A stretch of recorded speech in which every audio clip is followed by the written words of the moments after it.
Hi everyone, it's me Georgio, your friendly neighborhood YouTuber, and I'm back with the third review on my channel of a wrestling pay-per-view, and it's for WWE Backlash, and I'm telling you guys and girls, the way this pay-per-view ended was just ridiculous, man. I was gonna save the Roman Reigns and Samoa Joe review, my thoughts on that match for the end of this, review. But you know what? I'm gonna go straight in on this, man, because it needs to be talked about.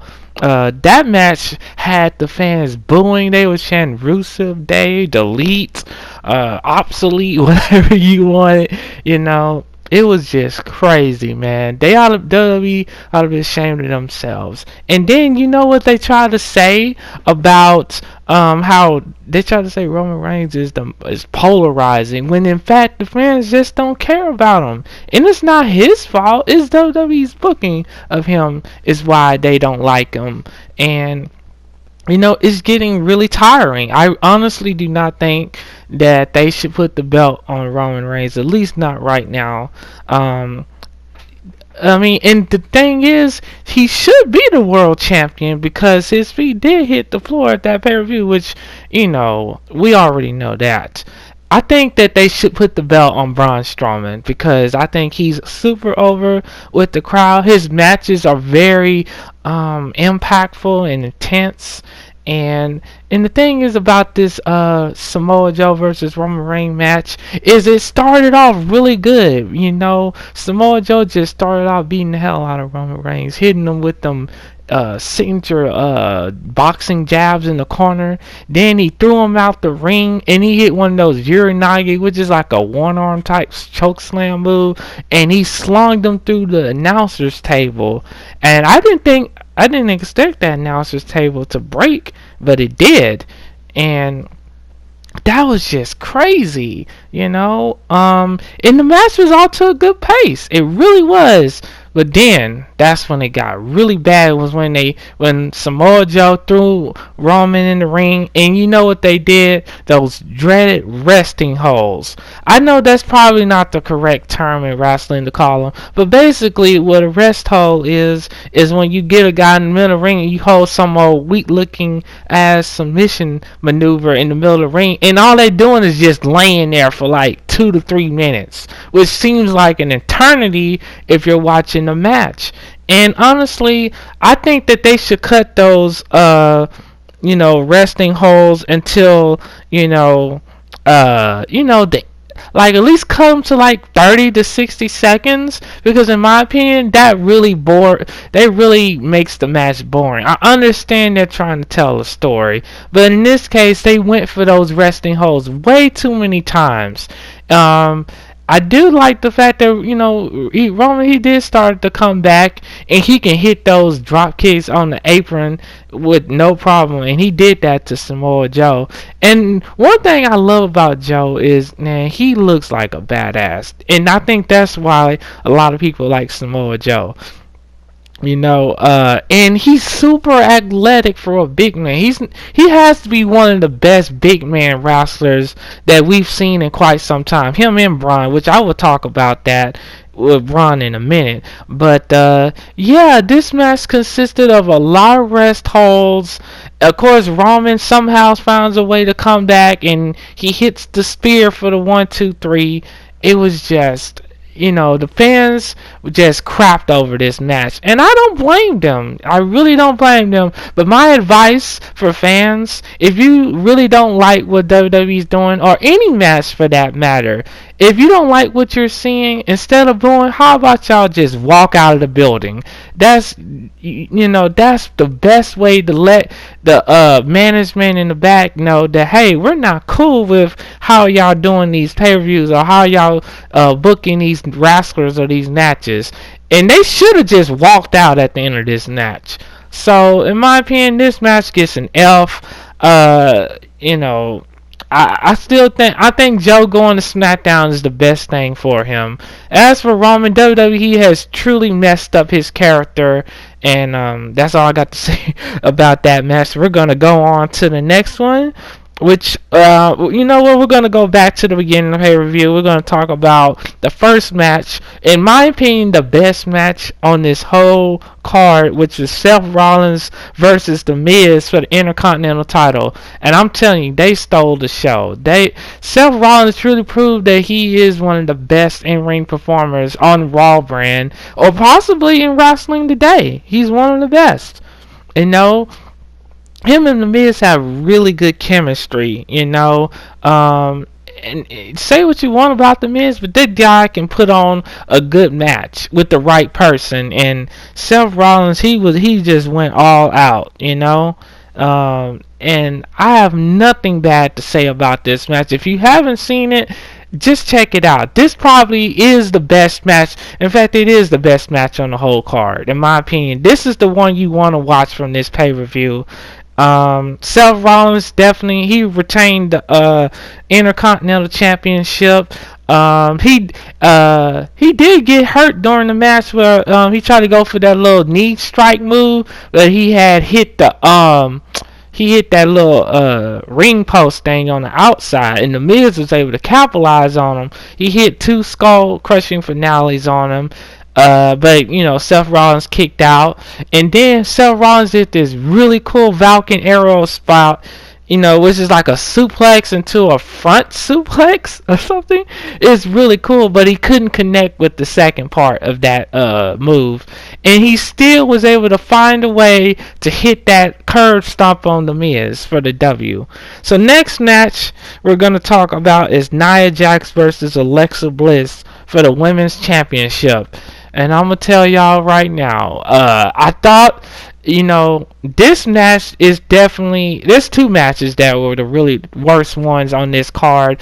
It, of course, in my opinion, is the Samoa Joe and Roman Reigns, and it has to be the women's championship match for Raw, which is Nia Jax versus Alexa Bliss. Man, I'm telling you guys, Nia Jax had all the time in the world to put Alexa Bliss away. She kept going for the Samoan drop. Instead of just dropping her, she tries to go to the top rope to do it, and it was just so sloppy. She was basically throwing Alexa Bliss around. I like the power that Nia Jax has. I think she's a really cool person. Obviously, she still has a little bit more to learn, because I think she's only been wrestling for like 2 or 3 years now. So she still got a lot to learn in that area of, you know, carrying a match. But you know, it was just, you know, the pacing was really bad. And Alexa, she was trying to, you know, fight back, but I just don't think her and Nia have that in-ring chemistry, you know, to have at least a 4-star match. I'm not expecting 5-star from them, you know, because that sometimes can be a little too much to ask for. But I just think that Nia is not ready for the championship at this point in time. She has the in-ring presence in terms of the look and everything. You know, it's just they need to work on her a little bit more in that area. I do see Alexa getting that belt back, or at least Amber Moon, somebody like that. I don't know how long they're gonna keep the belt on Nia, but if y'all see what I'm talking about, definitely go and watch this one and look at what I'm saying. It was just, I just couldn't deal with it. But anyways, we're going to the third match of the card, which is Randy Orton versus Jeff Hardy for the U.S. title. And Jeff Hardy came out on top.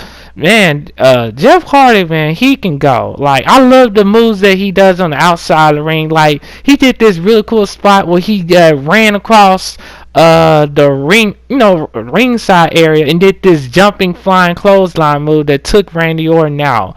After Randy Orton just was dogging him out and stuff. And I do think that these two really work well in the ring. And of course, if y'all remember watching them back a couple of years ago, they always had some really great matches. And it was just really entertaining. I like the fact that they put the U.S. title on Jeff Hardy. The guy has everything that you could want in the star. The fans like him, the kids like him. He has a look to him. He's still in pretty good shape too. I know he's been wrestling a little bit longer than Randy Orton has, but I definitely give this match I'm gonna have to say I give it a B. Seth Rollins, they get A+. Nia Jax match, I hate to say it, but it's getting an F. I'm sorry. Nothing. It's just her and Lex are just not that great together. And Randy Orton and Jeff Hardy, giving them probably B-. That's what I'm gonna give them. It wasn't a bad match. It really wasn't. And I think these two are gonna face each other again. I saw something online about Randy Orton possibly going heel, so we'll have to see how they book that going forward. The next match is Daniel Bryan versus Big Cass, and wow, this match right here, I think the way Big Cass was booked in this match was really sloppy. He did a whole lot of taunting, and he just didn't show me anything that was impressive in terms of, like, I think that they was just trying to establish him as this cocky big man who think he's better than everybody, which that's what he was talking about in his promos leading up to this pay-per-view. But he was getting some good damage on Daniel Bryan, and then so Daniel Bryan defeated him by submission.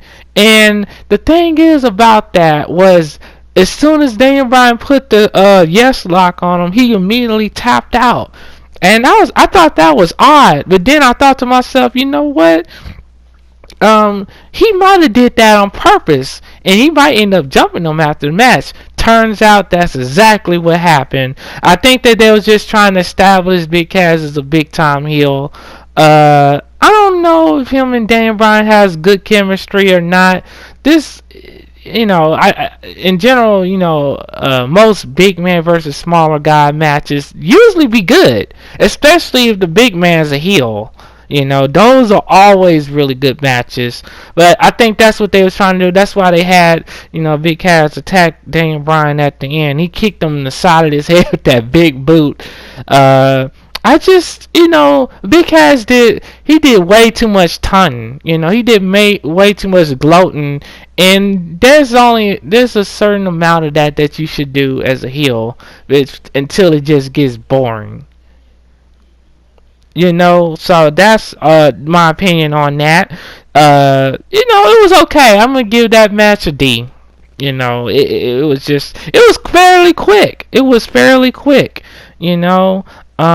fifth match is the SmackDown Women's Championship, which is Carmella versus Charlotte.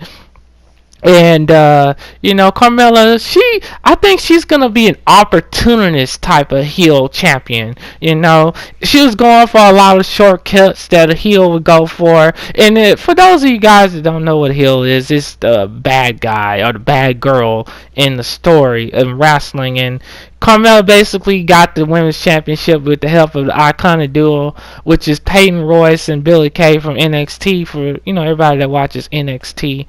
And and I thought that the Iconic Duo was gonna come out there and help her, but surprisingly, Carmella fought this match straight up. She lured Charlotte into making mistakes. And speaking of mistakes, Charlotte did a very, she does that signature moonsault off the top rope. Where tonight it definitely didn't work out in her favor, because as soon as she came off the top rope, I think she landed wrong on her knee, and of course Carmella just capitalized on that. And because normally Charlotte would kick out if somebody tried to do a roll-up pin, but that's what Carmella did. She's the opportunist heel champion. Tonight definitely showed that.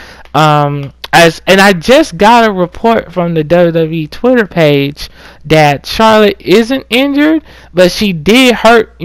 She's not injured to the point where she would have to get knee surgery, but she is hurt.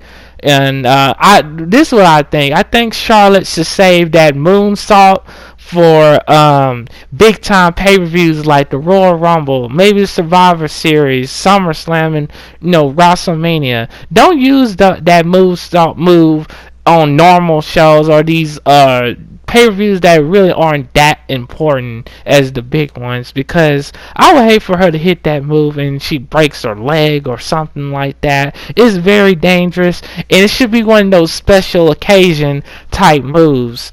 But I give her credit for going for it. Carmella's champion. I didn't see her losing tonight. I figured she was gonna find a way to win. I think they're gonna keep the belt on her for a little longer just to see, what she's gonna do as champion, and I think it'll be good. And it's nice to see a babyface chasing after a championship. So that match, you know what, for what it was, I give it a C. I give it a C. So next one, oh man, y'all, this match, the WWE Championship match, was so funny. I couldn't stop laughing at the outcome of this match. Is AJ Styles versus Shinsuke Nakamura. And anybody that's been paying attention to this feud, you will see that you'll see that Nakamura been using that low blow. I think he's got a little Ric Flair influence. He's very obsessed with hitting guys in the genitalia. Mainly AJ Styles, but I think Nakamura is way better as a heel. What do you guys think? Let me know. I think Nakamura is the perfect role right now. And this match was, in my opinion, this match was way better than the WrestleMania match or even the Royal Rumble match that these two had. And I think that this is what they were leading up to. I kind of hate that the Mania match had to, suffer a little in terms of quality. It wasn't bad, but it wasn't the best thing ever. It was decent, and I think that this is what they were leading up to. And tonight, man, AJ, he was beating the hell out of Nakamura, and Nakamura was using all those different kinds of kicks. He just was going in tonight. He was crazy. You ought to see the look in his eyes when he was kicking AJ and stuff, man. And those kicks be hurting. And I love that little running knee move that he does from the second rope. It's really good. And I like the story that they was telling. And the funniest thing was after, I think AJ was trying to go for this little Styles class, but he couldn't get it, and Nakamura went for the low blow. And then after that, I think Nakamura tried to go for a move, and then AJ hit him with one of them low blows. It kind of reminded me of Johnny Cage. I'm just waiting on one of them to do a little split and just pow right there, like Johnny Cage would do in Mortal Kombat. I want to see a Johnny Cage low blow. But the finish of this match was so funny because just when you thought the low blows were over, they went for another one. Except this time they kicked each other in the groin at the same time. That was something else, and me and my dad couldn't stop laughing at that. That was actually one of the most funniest finishes I've ever seen to a wrestling match, and they killed it, man. That was so funny. Obviously, these two are gonna face each other again. I know some people probably won't like that, but I'm actually curious to see what happens in this feud. I think they should put the belt on Nakamura. If they're not gonna put the belt on him at the next pay-per-view or whenever there's the next title match, which I think Nakamura may end up winning the belt at SummerSlam. I think that might be the time that he wins. They do have the Money in the Bank pay-per-view coming up, so hey, you never know. I mean, he might win Money in the Bank and then win the championship that way, and then he might come back and win it later. But I think these two should have one more match, and Nakamura should get the belt. Although I do like AJ Styles as the champion, I think they're making a good choice with him. And oh yeah, I forgot to talk about this big comedy segment with Elias. He was out there trying to do his little signature concert, which he kind of reminds me of The Rock when The Rock used to do the Rock concert and everything.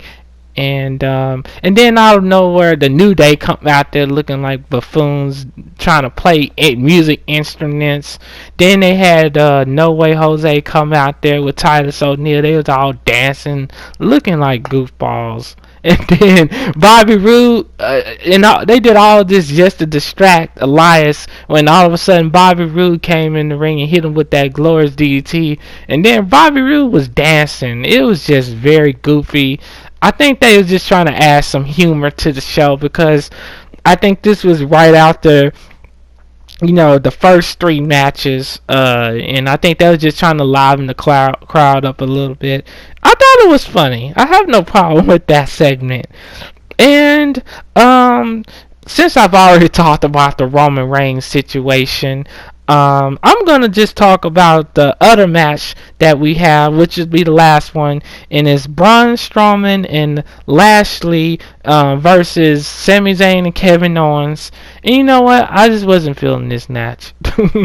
I really wasn't. I don't see Braun Strowman and Lashley being a tag team for long. I think D'Antoni, he brought it up. It's either him or his partner Kevin Castle on their podcast. I think they brought up how I think Braun Strowman and Lashley are gonna have them a battle. Maybe at SummerSlam. I can see that match happening at SummerSlam, whereas one of them is gonna probably cost them a victory or something. I just don't see Lashley and Braun Strowman being a team forever. Also, we didn't see Drew McIntyre and Dolph Ziggler. I'm curious to see where they're going to go with those two guys. I think Drew McIntyre is really special. And also, we should be seeing Andrade Cien Almas, the guy from NXT, was the former NXT champion. I'm really happy about him being on the main roster, and I hope that we'll see big things for him on SmackDown. It would be cool if he won the Money in the Bank. But basically, back to the tag match, Braun and Lashley won with Sami Zayn basically ratting out Kevin Owens and throwing him back in the ring, only for Braun to hit him with that power slam move. And so that's what happened on that. And it was an okay match. And I think that they did a really good job on that. And the match was just okay. I give it a D. It's just the quality. I think that they was just trying to tease the idea of Kevin Owens them going up against each other again, which I don't want to see that. I don't even want to see Braun and Lashley as a tag team. But I do like the fact that Braun, whenever he comes in these tag team matches, he makes them a whole lot better. Whenever it's his time to come in and make the comeback and get the W for everybody, he has a really good pace to the show. But yeah, Braun Strowman, I would love to see him with the Universal title. That's what I want to see. I don't know how they're gonna get there, but they need to make that happen because Brock being the champion is not good anymore, and Roman being the champion is not good anymore either. So overall, I give this pay-per-view, I would give it a 3.5 star. That's probably being too nice, but that's what I would give it.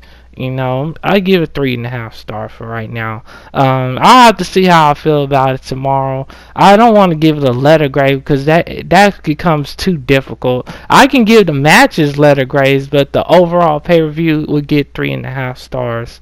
Or maybe 2.5. But let me know what you all think of this pay-per-view. It was fun watching it with my dad, but these pay-per-views just gets tiring. It's 3 hours, but it seemed like you watching it for 5 hours. But thank you all for listening in with this. I tried to make it entertaining, but it's all good. As long as you watch it with people that you care about. So hope you all will have a blessed week. Also, I will be streaming Street Fighter later this week. And I do have a wrestling tag team match with the Brothers of Destruction, Undertaker and Kane coming. So be on the lookout for all of that. And y'all be safe and love every one of you. Take care.